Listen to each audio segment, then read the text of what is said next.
Les habla Rafael Arraiz Luca desde Unión Radio y esto es Venezolanos, un programa sobre el país y su historia.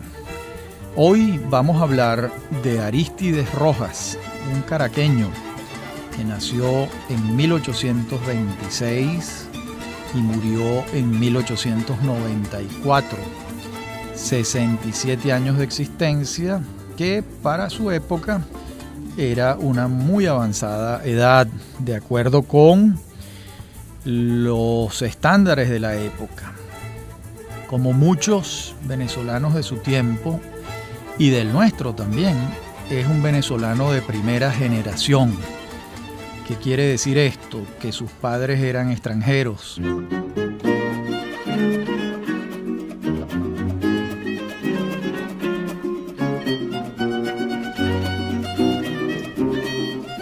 En el caso de Arístides Rojas, sus padres vinieron de Santo Domingo y se establecieron en Caracas en 1821. Su padre se llamaba José María de Rojas y su madre Dolores Espaillar.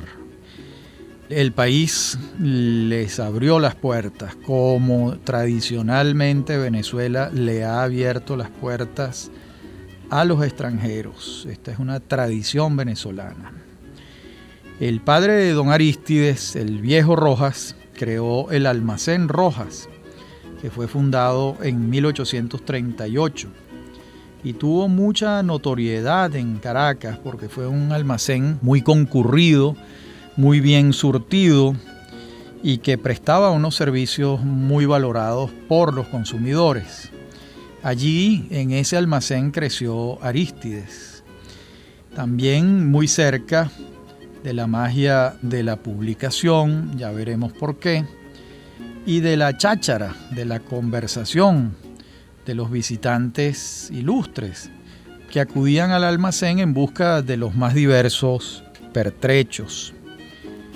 Este joven Arístides Rojas comienza sus estudios de filosofía en la Universidad Central de Venezuela, pero muy pronto los abandona para cambiar de carrera y comienza a estudiar medicina de la mano nada menos que del doctor José María Vargas. Es así como en 1852, a la edad de 26 años, obtiene el título de médico y se va a Betijoque y Escuque, en el estado Trujillo, a cumplir con la pasantía rural que los médicos venezolanos han solido cumplir desde hace mucho tiempo. 3 años después de aquella pasantía rural regresa a la capital y le toca enterrar a su padre y a su hermano. La muerte, como vemos, era muy frecuente en aquellos tiempos donde la expectativa de vida era muy baja y había una serie de enfermedades para las que no había solución. De allí que su padre muere relativamente joven y su hermano muy joven, naturalmente.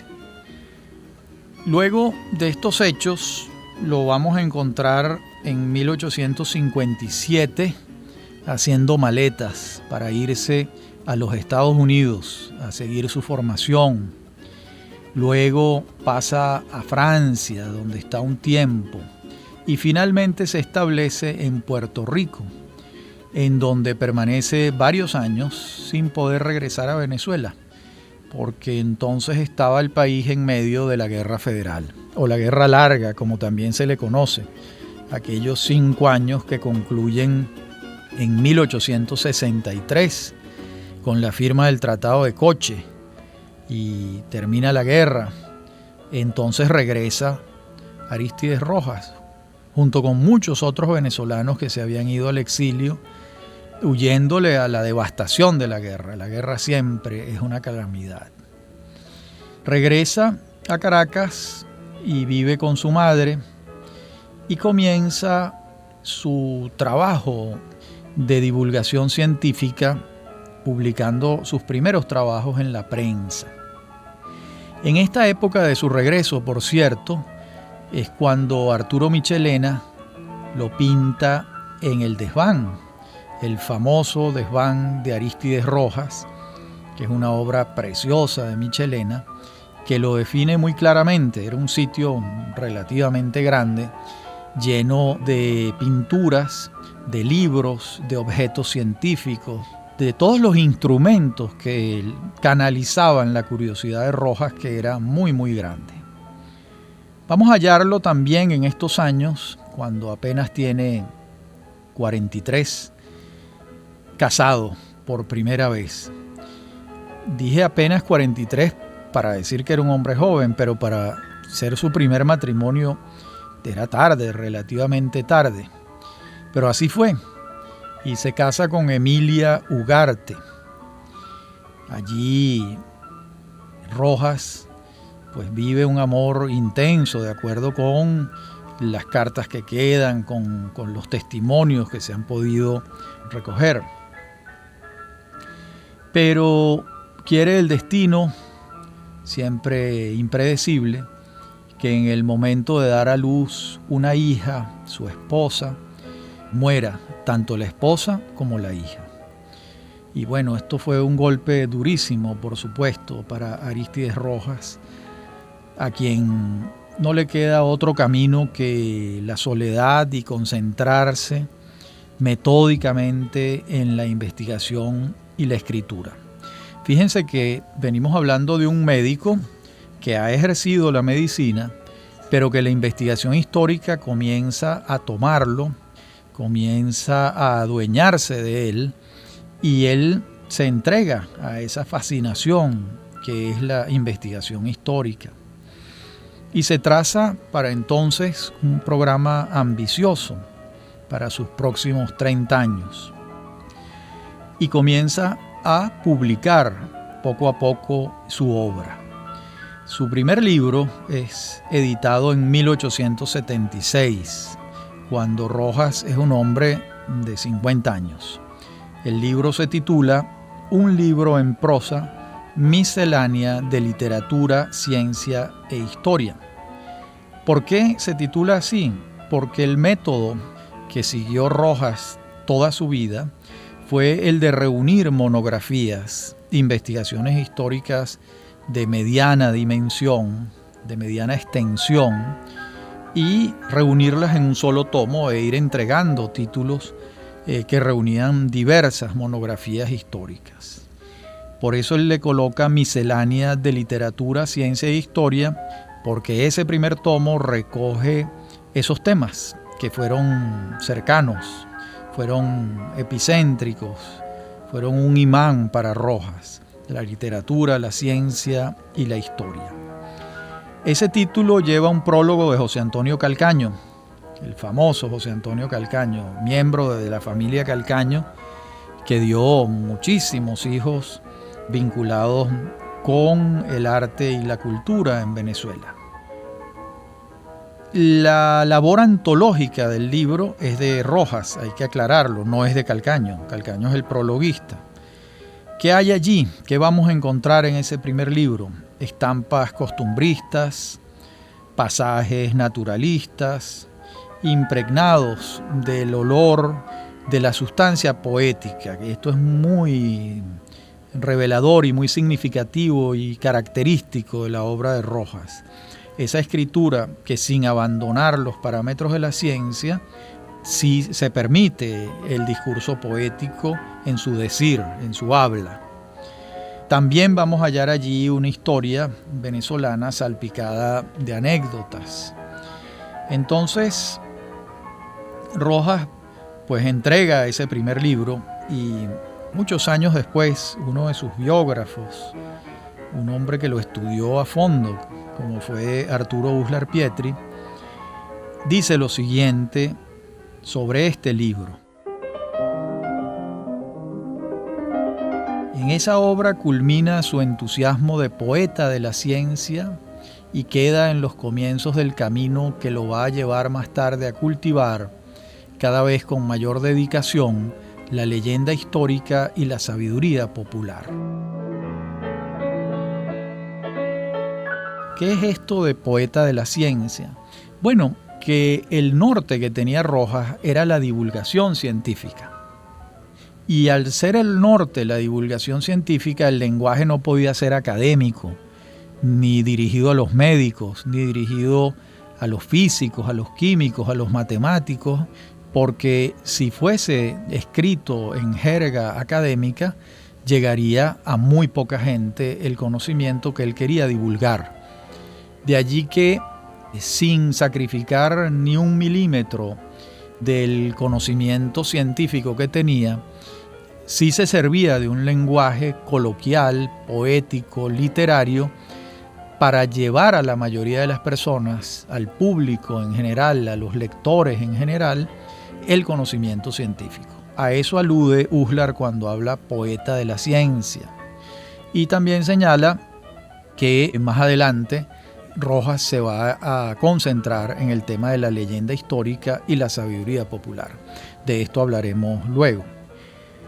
La bibliografía de Rojas completa, como muchas otras, la hizo Pedro Grases, ese gran venezolano de origen catalán que fue uno de nuestros grandes bibliógrafos e investigadores. Dice Grases, con razón, que Rojas fue un autor de monografías. Yo digo que la observación no es subalterna, sino importante, porque para el momento en que Rojas está haciendo esto, eso prácticamente nadie lo hacía en Venezuela, o muy poca gente lo hacía.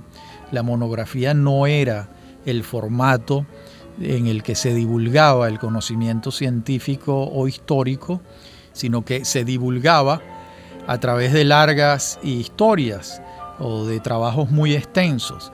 La monografía, como les dije antes, concentraba el conocimiento y lo divulgaba en trabajos de breve, mediana extensión. No son tratados las monografías. Y eso es cierto lo que señala Grases. Rojas fue un autor de monografías y en ese sentido podemos decir que fue el pionero de la monografía en Venezuela y el primero que abrazó las nuevas tendencias historiográficas en su tiempo. ¿En qué sentido? En que esas nuevas tendencias estaban inspiradas en el método científico. Aquí la huella del positivismo era clara, sin ser Rojas un positivista arquetipal, ¿verdad? Como lo fue Villavicencio, o como lo fue Adolfo Ernst, o como lo fue José Gil Fortul, o como lo fue Laureano Vallenilla Lanz. En Rojas había sedimentos positivistas consistentes, pero no fue un positivista arquetipal, porque Rojas nunca abandonó sus creencias cristianas, nunca se separó de la Iglesia Católica, que obviamente sancionaba negativamente el positivismo por sus raíces ateas y liberales. En la próxima parte del programa seguiremos hablando sobre este protohistoriador y médico venezolano que fue Arístides Rojas. Ya regresamos.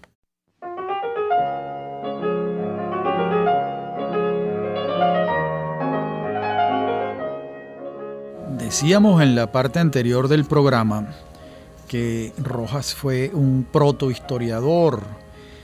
Quiero decir con esto que fue un protohistoriador desde las perspectivas actuales, cuando la historia se estudia en las universidades, se hacen maestrías, se hacen doctorados, pero no había estudios históricos en los tiempos de Rojas. Y quien se dedicaba a la historia lo hacía como una vocación particular. No se formaban universitariamente para eso, pero sin duda que fue un historiador de su tiempo, con los instrumentos y los métodos de su tiempo. Cuando digo protohistoriador, lo estoy diciendo desde nuestra perspectiva actual. Muy bien, 3 años después de publicado aquel primer libro, muere también su madre. Y bueno, ahora Rojas realmente ha tenido una seguidilla de decesos que lo afectan muy, muy particularmente. Pero por otro lado lo confinan, lo dejan solo trabajando y vienen los años, desde el punto de vista de la escritura y de la investigación, los años más productivos de Rojas. En 1878 veremos que publica su segundo título, Estudios Indígenas, Contribución a la Historia Antigua de Venezuela. En 1874 también culmina el estudio El elemento vasco en la historia de Venezuela. Luego recoge este trabajo en su título Estudios Históricos, Orígenes Venezolanos. En relación con el primero que les cité, los estudios indígenas, sin duda, para el momento en que es publicado, constituye un aporte importante. Hoy en día, muy superado, pero en su momento fue un aporte de su tiempo. Recordemos que entonces no existían estudios antropológicos y etnológicos, eran escasísimos en Venezuela, de modo que esta aproximación antropológica y etnológica de Rojas a la población indígena venezolana fue muy valiosa en su momento. Imposible no reconocer este esfuerzo y este aporte, ¿verdad? También lo fue el elemento vasco en la historia de Venezuela. Es una investigación pionera y es un elemento importante porque no solo estamos hablando de los vascos que llegaron a partir de 1730-32 con la compañía guipuzcoana, que fueron muchos, sino que estamos hablando de los vascos que llegaron antes, entre quienes se contaban los Bolívar, por citarles a alguna familia ilustre, pero también estaba Lope de Aguirre, que de ilustre no tenía nada, de modo que es variado el aporte del elemento vasco en la historia de Venezuela. Este es un texto breve, preciso, como solían ser estos estudios monográficos de Arístides Rojas, valioso y en su momento pionero desde el punto de vista antropológico. También en estos años él hereda la tarea del almanaque para todos. ¿Qué era esto? Un almanaque que todos los años publicaba la empresa de los hermanos Rojas que había iniciado su padre. Era un almanaque en el que se divulgaba el conocimiento científico y también el conocimiento histórico, venezolanista y universal. Lo elaboraba todos los años. También de estos años es su amistad con el maestro de origen alemán Adolfo Ernst, uno de los grandes positivistas que hubo en Venezuela. Y Ernst lo invita a formar parte de la junta directiva que funda la Sociedad de Ciencias Físicas y Naturales.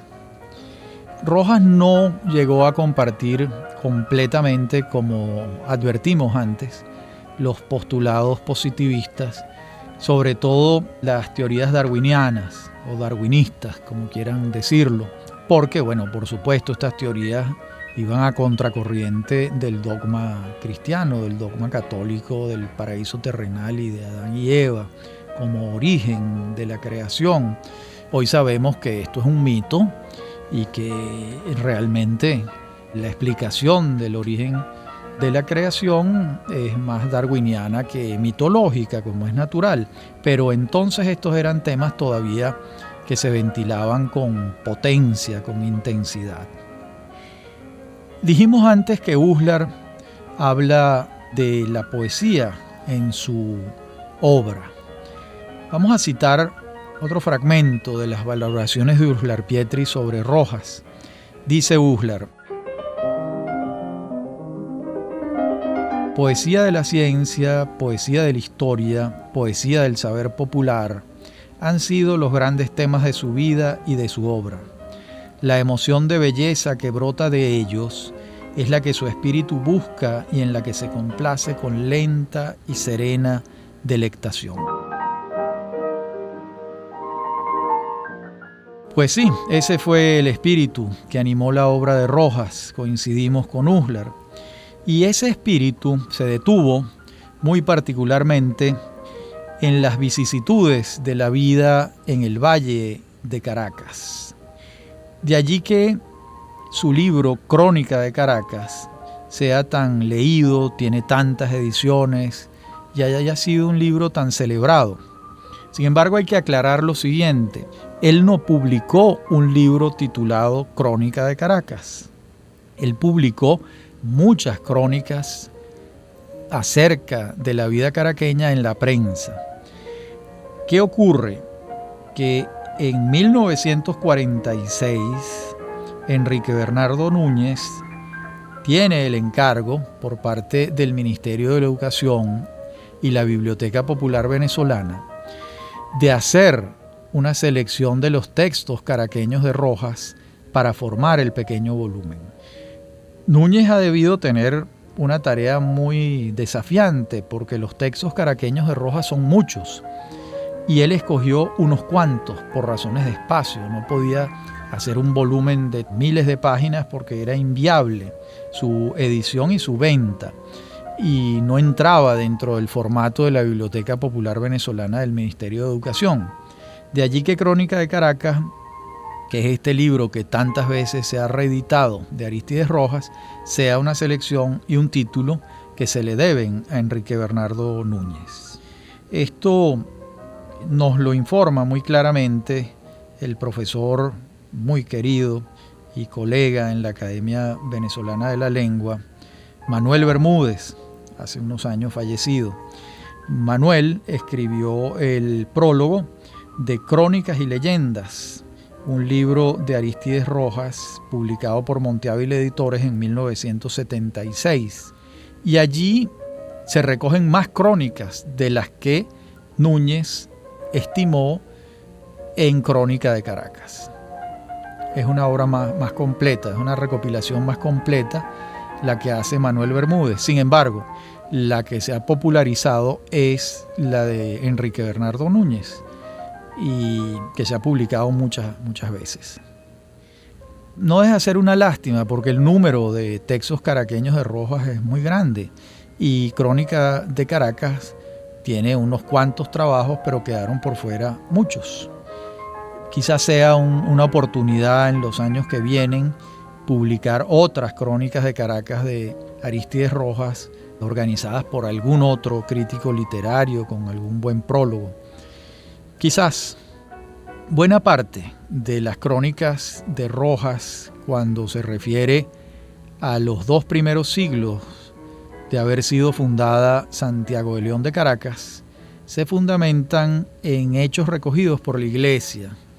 Las fuentes documentales de Rojas con mucha frecuencia fueron las fuentes documentales de la curia, de la Iglesia Católica, que felizmente tenía esas fuentes, porque de lo contrario era muy difícil reconstruir aquellos episodios sin fuentes documentales. De allí que no pueda sorprendernos, ¿verdad?, que el autor abunde en pormenores y por mayores de la jerarquía eclesiástica. Hay varios trabajos sobre las vírgenes, la Virgen de la Copacabana, hay un trabajo sobre el obispo Díez Madroñero, que estoy recordando mientras hablo. Hay muchos trabajos sobre la Semana Santa, sobre el Carnaval. Bueno, era natural porque en esos primeros siglos de vida caraqueña, quien modelaba la cultura era la Iglesia Católica, que era la institución, digamos, rectora del modelaje cultural. Era imposible que no estuviese presente. En los años modernos, la influencia de la Iglesia Católica se ha reducido notablemente, como es natural en la modernidad. En esos trabajos también hay un hecho muy interesante, y es que Rojas le pone mucha atención a los terremotos que ha habido en Caracas y los documenta.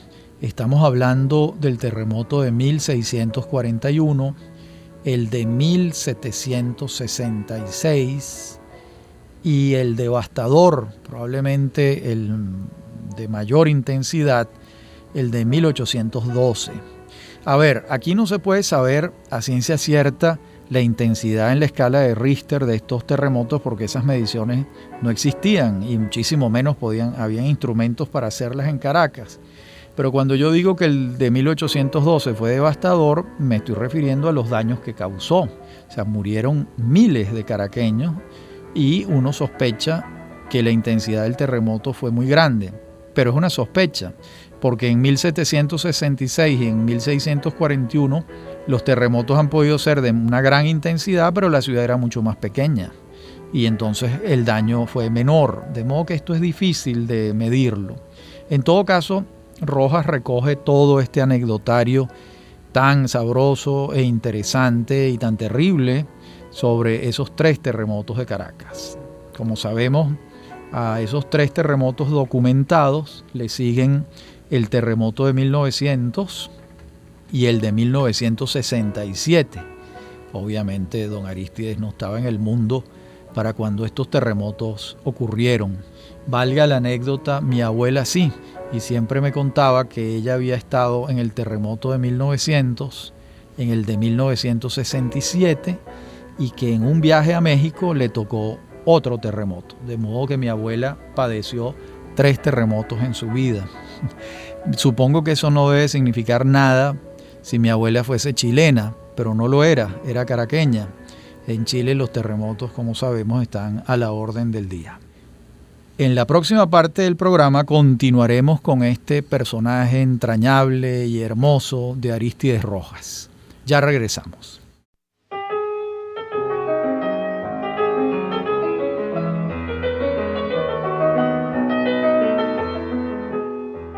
En la parte anterior del programa hablábamos de Crónica de Caracas, el libro más divulgado, más conocido de Arístides Rojas. Un libro muy sabroso de leer, no solo por la chispa poética que ya hemos señalado, sino por los números. Recordemos que Rojas era un científico, un médico, y enumeraba los hechos y las cosas con precisión. Por ejemplo, se esmera en fijar la cantidad de templos que se levantan en Caracas. Señala con exactitud el origen de la devoción que en cada uno de estos templos se practica u ofrece. Y abunda también en detalles reveladores de la conducta de los caraqueños. Un buen ejemplo es la observación que él hace sobre cómo se conducen los caraqueños en los entierros. Y él dice que hay un signo distintivo que ha caracterizado en toda época los entierros caraqueños, y es la conversación, que se anima, dice Rojas, en la proporción en que el acompañamiento de la urna se acerca al templo de la parroquia.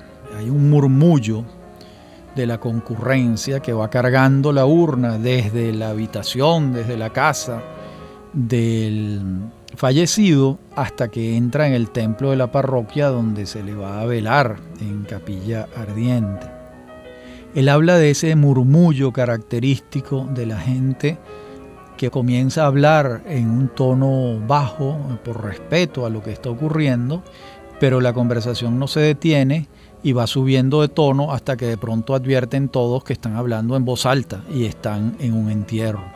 Pues esto es típico caraqueño y es muy curioso que lo señale Rojas en el siglo XIX, porque esta misma circunstancia se da hoy en día cuando uno va a los velorios en el cementerio del Este, donde hay largas conversaciones de la gente mientras el fallecido es velado por sus familiares. No puede señalarse esto como un defecto o una falta de respeto de los caraqueños hacia los muertos.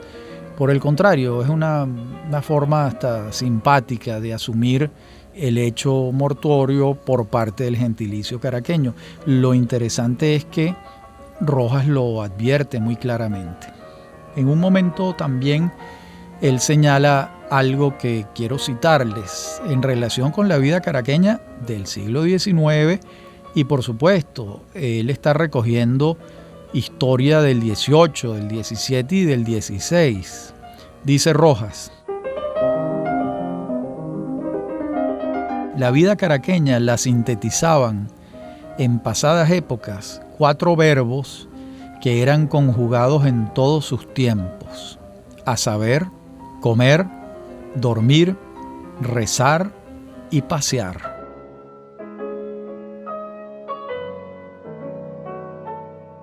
Bueno, esta es la Caracas, él aclara, en pasadas épocas, porque ya en el siglo XIX habría que añadirle a estos verbos el verbo guerrear, que fue el signo de prácticamente todo el siglo XIX caraqueño, una guerra detrás de otra, no solo la guerra de independencia, sino la guerra federal y muchas otras escaramuzas, la Revolución Azul, la revolución de aquí, de allá. El siglo XIX fue sangriento, eso lo sabemos todos. Pero esta Caracas de costumbres distendidas, de la que viene hablando Rojas, es la misma que recibe al barón de Humboldt, y lo sorprende a Humboldt, y Rojas también habla de esto, la ilustración de los burgueses caraqueños, de la gente de Caracas, lo bien educados, lo bien informados, las casas que tenían, los muebles que tenían. Recuerden que Humboldt viene en 1799, 1800. Para entonces Caracas ya era una ciudad rica, porque la riqueza de Venezuela se pronuncia particularmente en la segunda mitad del siglo XVIII, cuando el cacao venezolano se convierte en uno de los frutos más apetecidos por las cortes españolas y europeas en general. Y de allí viene la denominación los grandes cacaos para aquellos hombres en Caracas que eran dueños de este fruto. Y luego se le va a sumar el café, que también fue una riqueza importante. Pero sobre todo esto ya es hacia finales del 18 y principios del 19. Por cierto, sobre el café, a Rojas no se le escapa el origen del café en Caracas y señala el papel preponderante que tuvo Blandín, Domingo Blandín, quien tenía una hacienda de café donde hoy en día está el Caracas Country Club. Incluso la casa del Caracas Country Club se construyó donde estaba la casa de la hacienda de Blandín. Y Blandín fue uno de los primeros que sembró café en Caracas junto con los padres Moedano y Sojo. Y allí, en esa casa, hay una placa que dice que en esa casa, en ese sitio, porque la casa no es la misma, fue el lugar donde se tomó por primera vez una taza de café en Caracas. Estamos hablando de finales del siglo XVIII. No pasa por alto Rojas en sus crónicas la altísima significación que tuvo la escuela de música en Chacao, la que sostenía y animaba el padre Sojo con gran fervor, como es sabido por todos. Habla de muchos temas, de la nodriza de Bolívar, del corazón de Girardot, que Bolívar se lo trajo desde Bárbula y lo enterró, lo colocó en la Catedral de Caracas. Habla de las predicciones de Saturnino, un orate que anticipó en sus predicciones el terremoto de 1766.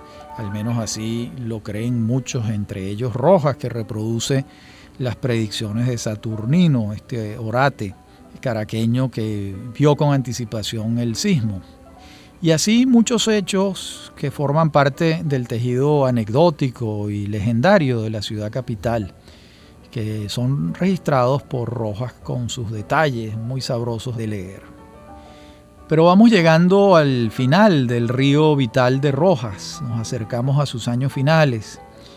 Él mismo siente que se le viene encima el tiempo y no ha terminado su proyecto y apura el paso.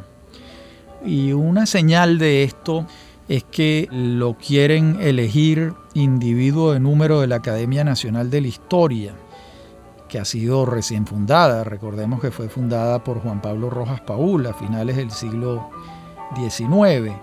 Y Rojas obviamente era un candidato arquetipal para integrarla y él declina.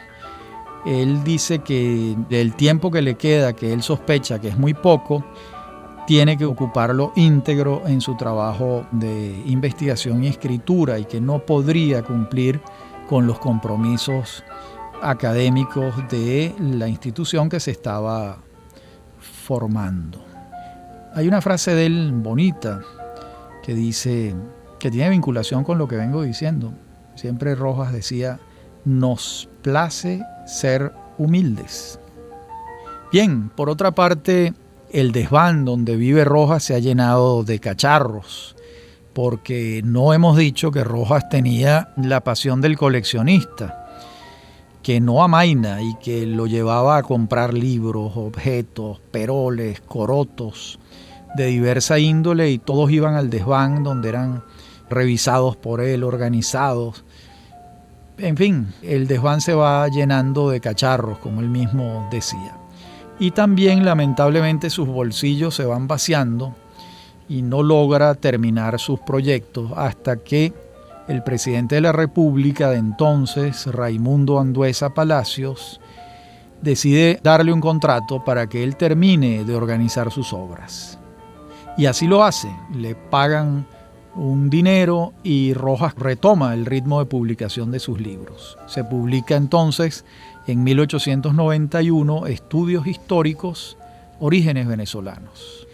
Pero en 1892 hay un cambio de manos del poder, deja el poder Andueza Palacios, lo asume Joaquín Crespo, y Joaquín Crespo no decide respetar las cláusulas del contrato con Rojas, y Rojas pierde el apoyo para continuar publicando sus libros. Esto lo deprime, ya está viejo para los estándares de la época, y finalmente Rojas va a morir el 4 de marzo de 1894 a la edad de 67 años, como dijimos al comienzo del programa. ¿Qué pasó con su obra escrita y su obra publicada? Bueno, hay una gran disparidad entre su obra escrita y su obra publicada. ¿Por qué? Porque estamos hablando de un proyecto que fue el proyecto que le encargó Andueza Palacios, que suponía la publicación de 17 volúmenes, 17 títulos, y Rojas solo publicó 5 títulos, de modo que 12 de sus libros quedaron inéditos. Y ustedes dirán, bueno, pero ¿cuál es el problema? ¿Por qué no se publican los libros de Rojas? Pues es un tema muy difícil de resolver. Rojas escribía a mano, como era la costumbre de la época, y la caligrafía de Rojas es endemoniada. Prácticamente nadie la entiende. Los documentos están, Pedro Graces certifica que están todos en la Biblioteca Nacional de Venezuela, allí deben estar, pero no hay quien tenga la paciencia para descifrar los jeroglíficos de Rojas, que escribía con una letra imposible de desentrañar. Esto requeriría un trabajo muy particular, de mucha paciencia. Lo hizo el notable bibliógrafo Manuel II Sánchez, que se animó a descifrar un texto de Rojas y casi lo logra, pero no lo logró, por eso dije casi, y más bien abandona la tarea. Era una tarea prácticamente imposible. Yo no sé si hoy en día con las modernas tecnologías podría crearse un programa que leyera los jeroglíficos y pudiera traducirlos en palabras comprensibles. No me suena probable, pero quizás más adelante la tecnología llegue a algo así y podamos tener en la mano los 12 títulos de Rojas que nunca pudieron publicarse. Dios quiera que así sea. En la última parte del programa volveremos sobre la obra de Rojas y lo que quedó de ella y lo que significó. Incluso hablaremos de lo que él mismo opinaba de su trabajo. Ya regresamos.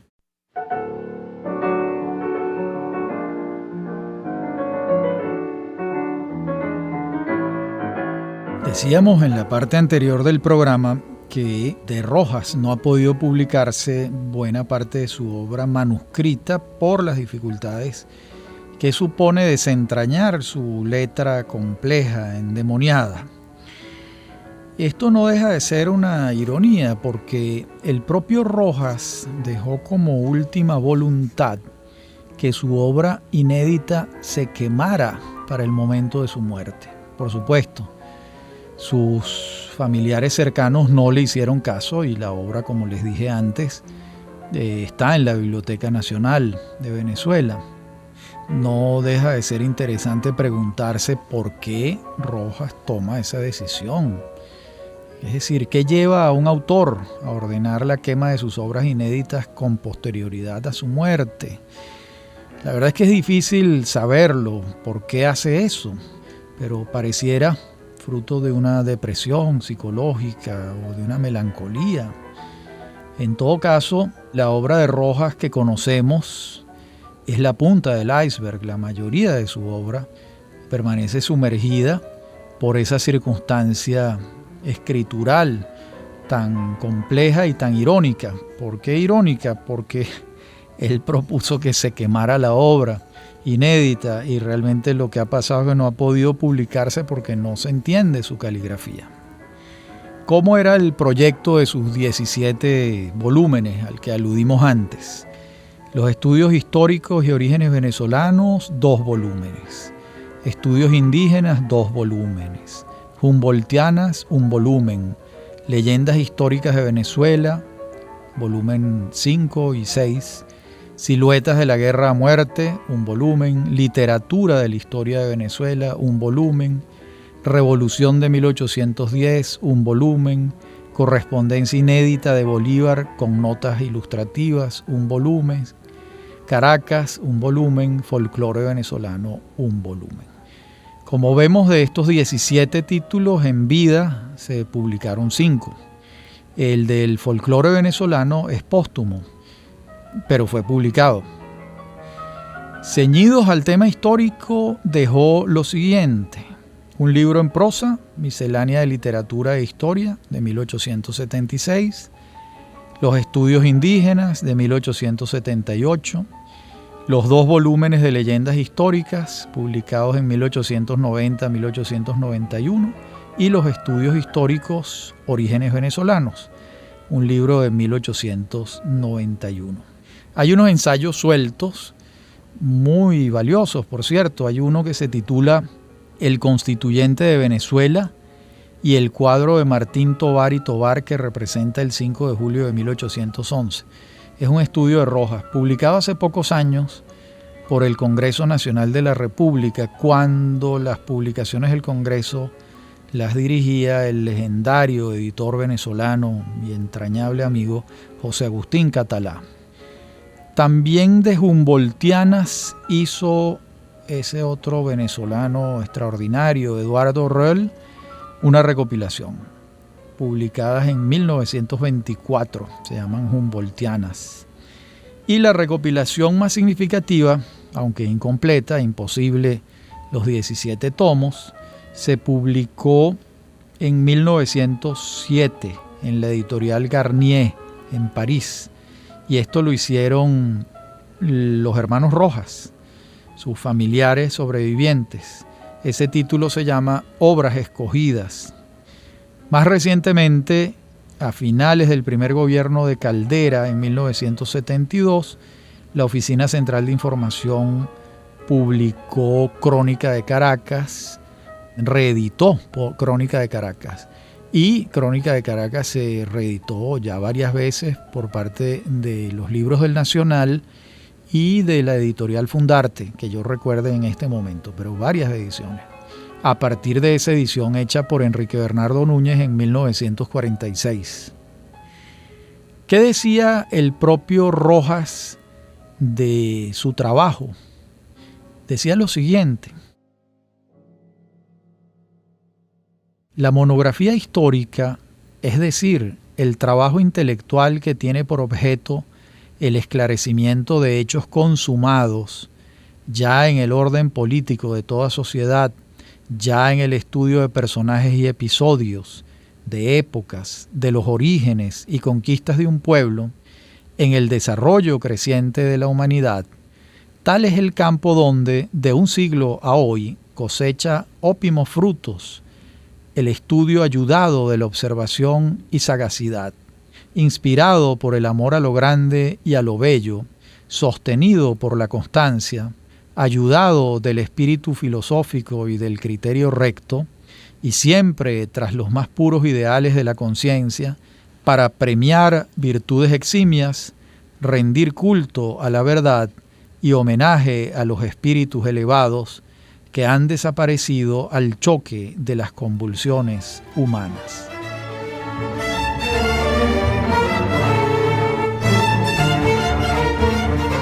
Como vemos, tenía muy claro Rojas que él estaba desarrollando la monografía histórica de la que fue pionero, como hemos venido insistiendo a lo largo de todo el programa. Hasta aquí esta sucinta biografía de Arístides Rojas, un hombre de la primera importancia para nosotros, un prócer civil venezolano del siglo XIX, y nosotros hacemos votos porque algún día pueda publicarse su obra sumergida, su obra indescifrable. Sería una tarea para algún obsesivo investigador, para un calígrafo, ponerse a trabajar en esos manuscritos en la Biblioteca Nacional de Venezuela y poder dar a la luz la obra que no conocemos de Arístides Rojas. Ha sido un placer hablar para ustedes, como siempre. Les habla Rafael Arraiz Luca desde Unión Radio y esto es Venezolanos, un programa sobre el país y su historia. Me acompañan en la producción Mary Sosa y Víctor Hugo Rodríguez. En la dirección técnica Víctor Hugo Rodríguez y Fernando Camacho.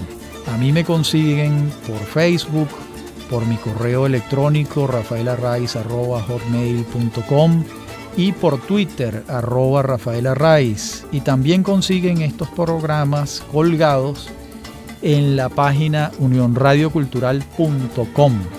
Allí están colgados muchos de estos programas que ustedes pueden oír cuando quieran y desde cualquier lugar del mundo.